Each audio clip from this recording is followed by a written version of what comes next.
Well, Lagos, Nigeria, world, welcome. It is 30 minutes gone past 7 o'clock, and this is Freshly Pressed on Smooth Breakfast. I'm Sope And Martins. I'm Victor Pepple. In the next 30 minutes, we'll be bringing you detailed analysis of the news headlines here at Smooth 98.1, your love music, love live radio station. Yes, and joining us for those 30 minutes, we have got Ikemesit Effiong. He is at Judge Ike up on social media. You can find him, you can connect with him, but you can also just listen to him and ask him the questions here on Freshly Pressed. We've got tons of platforms for you to join us on. We're streaming live already on youtube.com/smooth 981 FM Lagos. Leave your comments up on the live stream. You can send WhatsApp messages to 0809 440 981 and tweet at us. If you tag us in the tweets at Smooth981 FM, we'll be able to see them and read your comments and your contributions out loud. All right, Ikemesit, good morning. Welcome. Hi, good morning, Shoel. Good morning, Victor. Good morning, Good morning. Lagos. Yeah. Still waking up, but thanks to you, I'll figure it. Yeah, Freshly Pressed is the best wake up call, don't you worry. Okay, so we've got some Yeah, stories sure. that we will be discussing. The first one that we're going to talk about comes in from the Nation newspaper. It's about 2023, and we're hearing from NITDA, the National Information Technology Development Agency, which has cautioned non-state actors on e-voting and e-transmission of polls. Now, we heard from the Director General of the agency, Kashifu Inua, who spoke in Nigeria while delivering a paper at a hybrid symposium of the Nigerian e-government summit 2022 with the theme promoting e-government in election year for improved governance. And he talked about e-voting, e-transmission of polls, all of that, and also disclosed that NITDA has an e-government master plan that's supposed to promote the use of e-government at sub-national and grassroots level. It kind of sits, I'm coming to you for this. Love to get your thoughts. Yeah, sure. So basically, what Nida was saying is that the increasing um, infusion and penetration of technology in management of key aspects of our governance processes, especially around the elections, is very important. But that that there is a potential national security risk in terms of that non-state actors do not leverage on the advantages of technology to sabotage key processes. I know while Nigerians, at least in this election cycle, will not electronically voting, we have things like electronic accreditation of voters using beavers. A lot of Nigerians, at least 10 million plus Nigerians, went through the continuous voter registration process, which was, largely electronic. Even though you still had to deal with the frustration with line in order to be electronically captured. And obviously now, for the first time in Nigerian electoral history, you would have the electronic transmission of voting results. Now, there will still be a manual compilation and certification process that happens around that. But at the very least, that experience of having to wait for totals to be flown from, to get fresh from, collation at the polling units, collation at the ward units, to collation at the state level, and them having been flown to Abuja, and then, having them being recertified at INEX electronic certification center, because before they are formally announced, that will largely be taken care of by the e-transmission, the electronic transmission, right, of votes. Cybersecurity is a key part, right, of protecting the votes, as it was, as Americans call these things, although some for slightly more nefarious reasons. Yeah, but that's also a critical aspect that NITDA and the NCC and all of the technology side stakeholders are working with INET to ensure that that happens. I just got from a conference where cybersecurity and the elections was a very big aspect of the conversation. And so tying up all of those loose ends, but also more importantly, educating Nigeria on the importance of knowing that the fact that we're using more technology managing our votes doesn't necessarily mean that every risk item is eliminated. I think is super important, and that's why this story is quite relevant. Okay. All right, let's take it over now to the Nation newspaper, where scandal rocks PDP NWC as members return 122.4 million naira. Interesting days ahead. In fact, barely 24 hours after launching its campaign, the crisis that has hit the PDP escalated just yesterday as some members of the NWC returned 122.4 million naira rent stipends paid into their accounts. And there are reports that those who rejected the stipends belong to the aggrieved camp of River State Governor Nyesom Wike, which has been calling for the sack of the national chairman, Dr. Yochia Ayu. Ikemesit, bring us up to speed with information regarding the internal wranglings in the major opposition party, the PDP.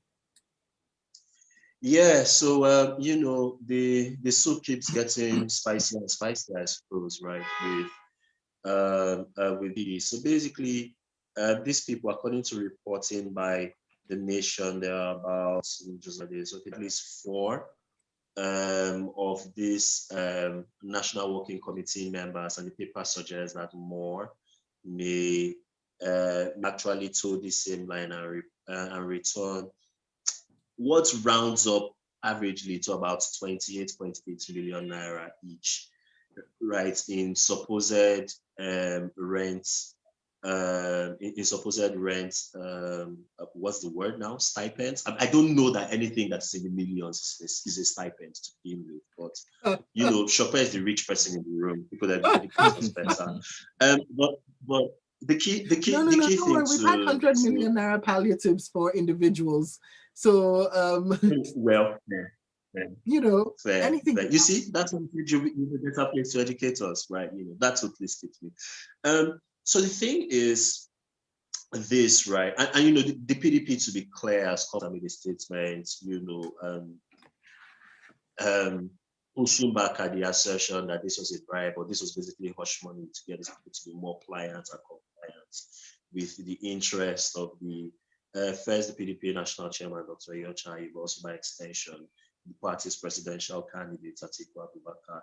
But the thing to really underscore here is that there is some debate. So it appears as though the new front that's opening, right, in this ongoing and emerging schism within the PDP is about how about 10 billion naira in nomination, in the proceeds from nomination fees paid by all of the various candidates, which will be flying the party's flag right across the country, right, has been managed. And there have been allegations that 10 billion naira pot has been whittled down to 1 billion naira, and an emergency National Executive Committee meeting might actually be called in order for the national chairman as well as the NWC to account. Now, wouldn't this be a distraction? Wouldn't this be a distraction to the campaigns? The entire thing has been a distraction, right? We had a conversation on this. I don't know if it was 2 or 3 freshly pressed ago. And my point and the points that I keep making is this, right? The opposition is dealing with an historically unpopular incumbent party. You have a situation where the person who currently occupies Aso Rock is not on the ballot, so this is basically an open race. The economic and the security track record of the current administration is one of the poorest in recent Nigerian history. This should be a walk in the park for any focused and disciplined opposition party who's running a disciplined and a focused political campaign. There is only one opposition party that is making a push at running a focused and a disciplined presidential campaign, and that party is not the People's Democratic Party right now, largely on the back of this really, really confusing and befuddling internal crisis. And if anything, right, if the PDP is not successful in February and in March next year, it will largely be because of this. 4 months out from the elections, you can't be having this type of infighting and expect any kind of focused messaging around what you're going to do when you actually have power and when you're in governance to resonate with really skeptical voters. If you're out of power and you're this, and your house is this up in the air, right? And that's like the most charitable way I can describe this for morning radio, then, come on, what will happen when you're in governance? Nigerians are tired of it's quite this interesting, experience. It's quite interesting just looking at the state of affairs when it comes to the political parties and the 2023 general elections. And I wonder how much of this kind of uncertainty has fueled what we have seen, the renewed interest by the citizenry in their voting rights and their powers to question and hold accountable our political leaders. Because before it was like, well, if everything is set in stone, is either one or two, and it's usually one political party, then what's the point in my vote, me casting my vote? But now we're seeing really people coming out and saying, I want to vote, I'm going to vote, I need to get registered, I need to get my voter's card, and I need to make a difference. I mean, what would you say? Do you think this is a part of what has gone into that renewed resurgence? I think what has largely fueled, I mean, so some of it is that, obviously, but more importantly, there is someone on the ballot who a lot of Nigerians finally feel that they can identify with, who is speaking to issues that affects them in a way that they feel is relatable, right? Someone who can basically, someone who many people see as basically in the trenches with them, and someone who has a track record of getting things done in governance and largely staying above the fray. He's not perfect by any stretch of the imagination. Yeah, but that's certainly it. So the president, we're not looking for perfect, are we? No, of course. I mean, you know, in politics, the search for perfect is, you know, is an exercise in delusion. Just something better than a dumpster fire. But certainly, right? So that's what's fueling that interest. So there's something to be said about whether long term, right, this reinvigorated interest, right, in governance by large parts of the electorate, a lot of whom are first-time voters, a lot of whom have had the right to vote for a while and the means but haven't exercised those in the past. So you have new voter demographics that are also, you know, filtering through and making their voices heard in this election cycle. But there's something to be heard about whether that's sustainable. We don't have, yeah, if we don't have the presence of such a candidate, right, in any given voting cycle. But at the very least, lens is narrowly focused on 2023, and certainly the combination of a really tough political and economic challenging environment, and also the presence of who many see as a very viable alternative candidates to the major political. Okay, we'll take a look at some messages now. This first one, Dami from Ikeja says, how do we trust parties that can't manage internal matters and get their ducks in a row to manage a country facing serious security and economic headwinds? Whilst Nero Cello says, the crisis in PDP and APC is a very welcome development in his opinion. This implosion is the only way to bring the political giants down. Tayo says the PDP internal crisis looking like soldiers dropping down with parachute. What a poor landing.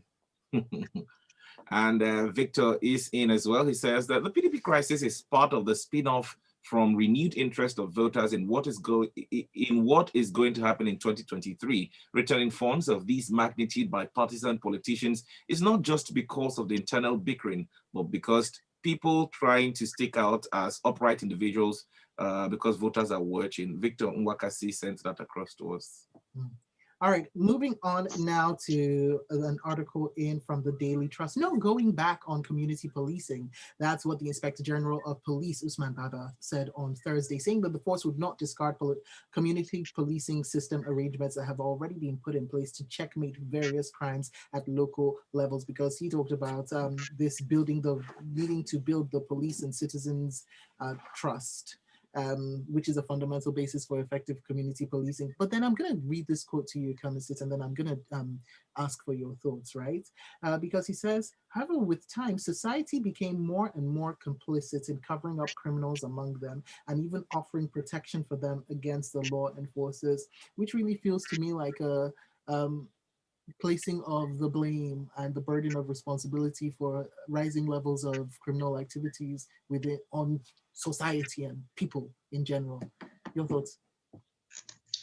Yeah, I mean, certainly that quote in what was otherwise a a fairly well-nuanced take, right, by just trying to look at it. It was a fairly nuanced take by the IGP, who was represented by Deputy Inspector General of Police, at least the one in charge of the Force Criminal Investigative Department, right, had on the entire subject of community policing. So here's the thing, right?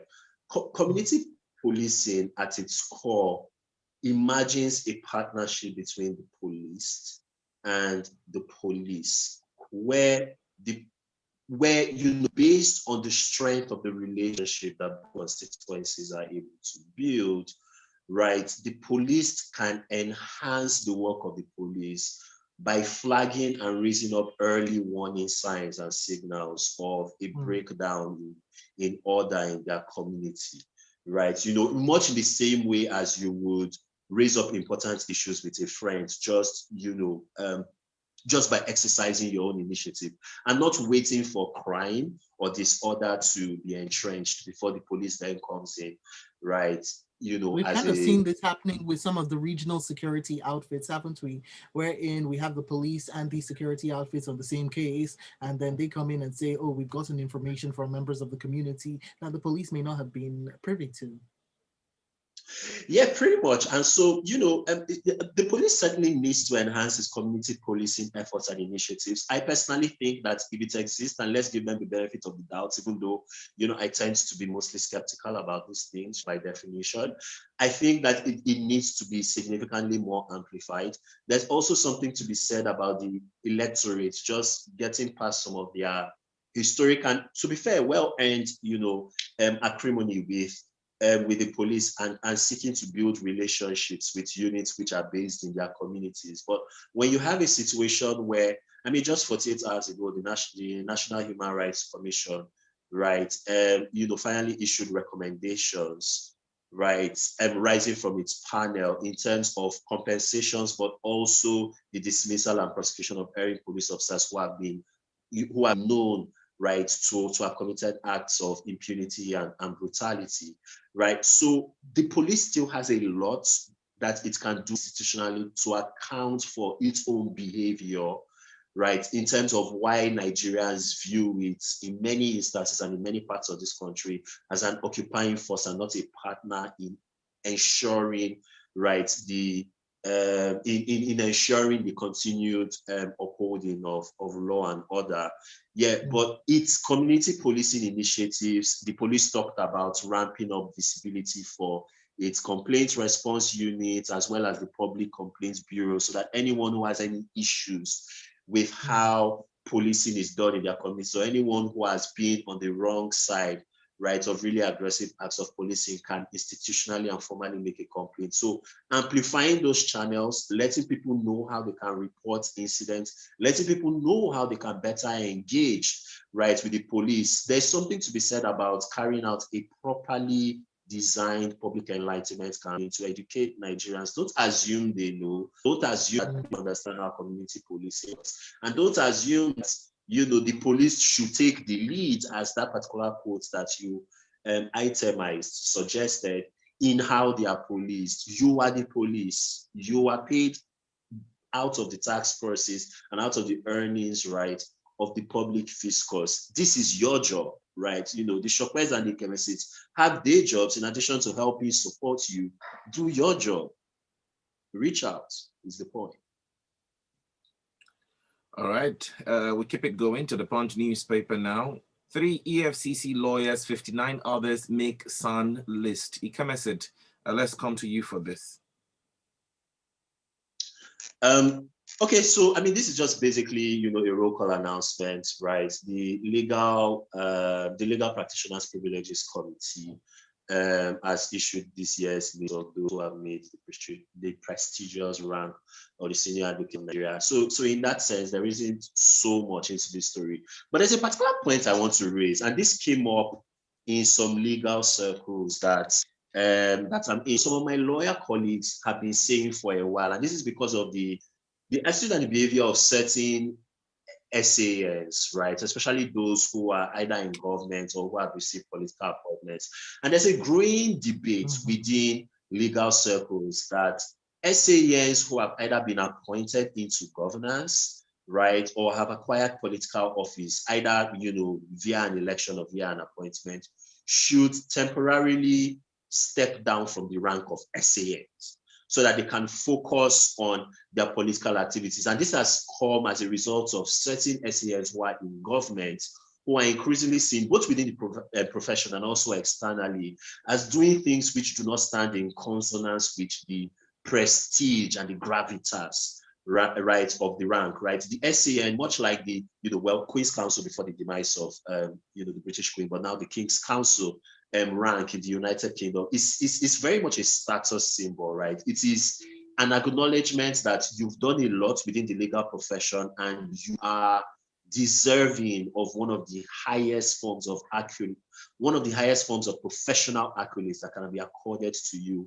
as a legal practitioner. And a lot of political and governance size work, especially if you're taking up partisan political positions, can not only derogate from how you as a holder of that rank is viewed, but also how the rank itself, right, and how that position, right, is viewed. And there is form in the game in certain parts of the world where people who get into government, who are holders of this rank, temporarily step down from those ranks, serve their time in governance, and then are able to pick those up. So that's sort of the angle that I have chosen, right, to approach this story from. But apart from that, congratulations to all of the people who are, well, deserving, right? All right. All right, let's take some messages. Up on YouTube, we've got this message in from Joy Ukaha, who says, poor PDP members get thousands in the envelope that circulated on social media. Now we see the NWC got that amount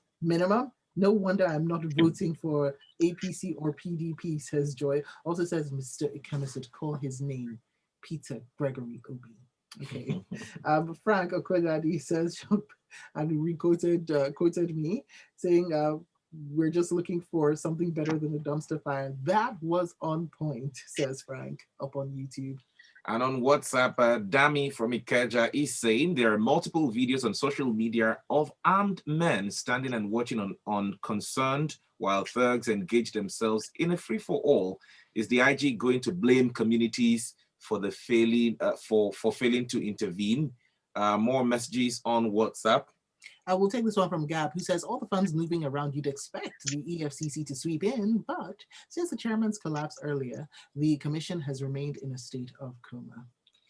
The only thing Nigerians have achieved as we're marking the 62nd independence anniversary is still standing as a country despite the disunity our leaders have thrown on us through religion and ethnicity. May God continue to weld us together as a united nation. Idima Puza from Surulere. And Tayo says, new legal year, new roll call for senior advocates of Nigeria. Congratulations to them. Let me aspire for notary public. In my opinion, these guys are not interested in getting it right. They don't have the vision or any form of motivation that could steer them in the right direction. They claim to be our friend, but the verbal discharge and body language are way worse than the accidental discharges they had been known for in previous past. We need to intentionally help them if they must serve the community the right way. I think it's talking about the police. That's from Cruz, by the way. All right. So Ikeme says, what are your thoughts on the Supreme Court upholding the nomination of Osun State Governor-elect Senator Ademola Adeleke for the Osun governorship poll? This one comes in from The Nation.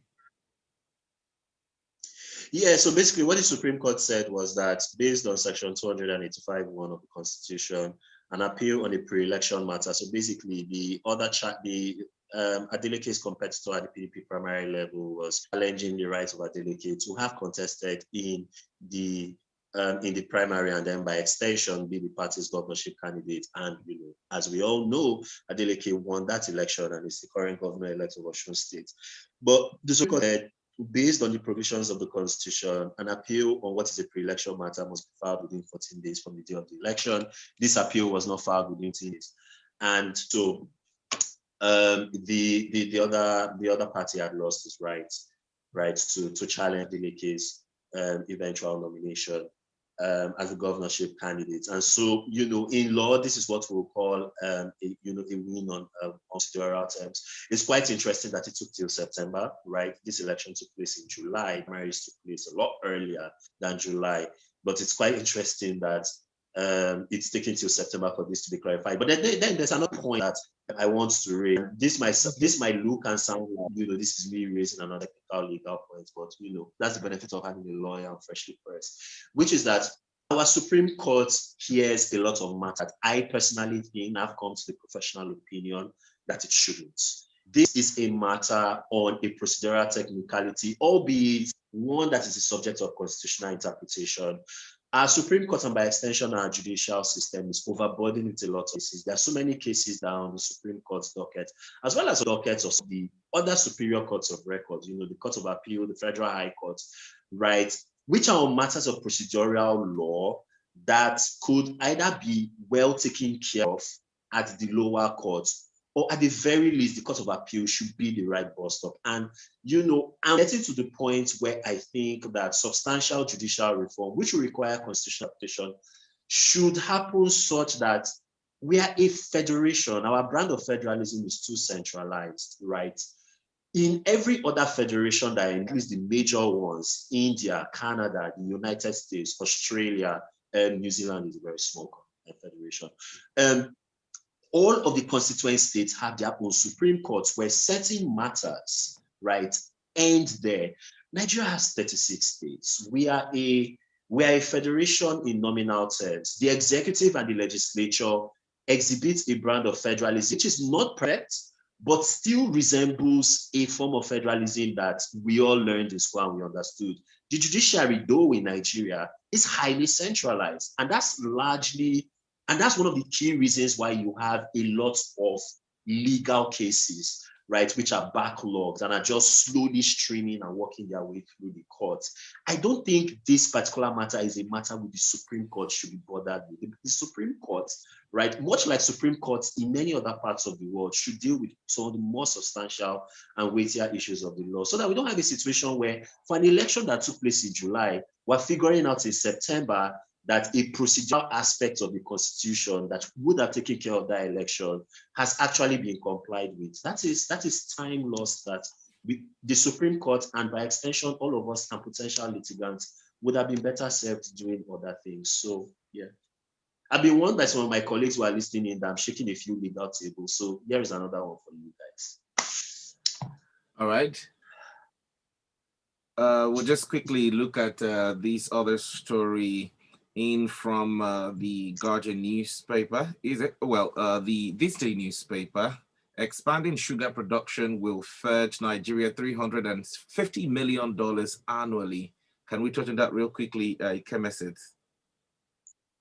Yeah, so this is talking about the federal government approving the second phase of the National Sugar Master Plan. So the Sugar Master Plan was this 10-year plan that was built to help the country save more than $300 million in import spending on sugar, creates more than 100,000 jobs. The three main players, Dangote, Boa, and Golden Sugar, now have sugar mills in the country. They are employing lots of people. They are cultivating 200,000 hectares of land. So this is one of those things. There's been some police handling around how this has actually been implemented, but we really don't have the time to get into that.